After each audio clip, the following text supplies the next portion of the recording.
Now, this is how you can add a signature in your pages using the iPad. Let's get into it.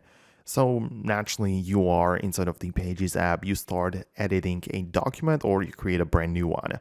But as you are in here, you essentially want to tap on the top bar, and there you have a few things and options you might want to add. One of them is the images or the media which you can add. And if you click on this, it gives you the ability to add a photo, video, record audio, and some things like that.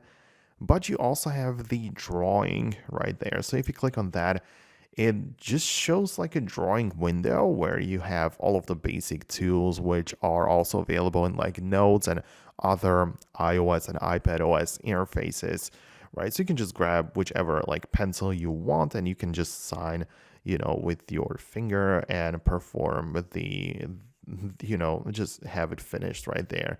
Then you can also just be done with it. So just click on done and you have a signature right there.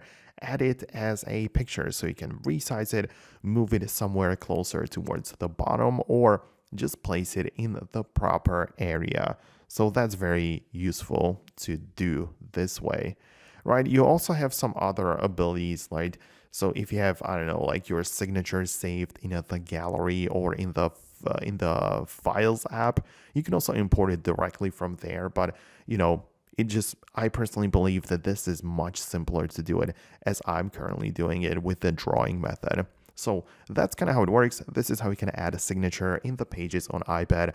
Let me know below in the comments if you found this video helpful. Subscribe for more tutorials about Pages, because I make a lot of them right now at the moment, so I just don't want you to miss them. Thanks a lot, and I'll see you in the future.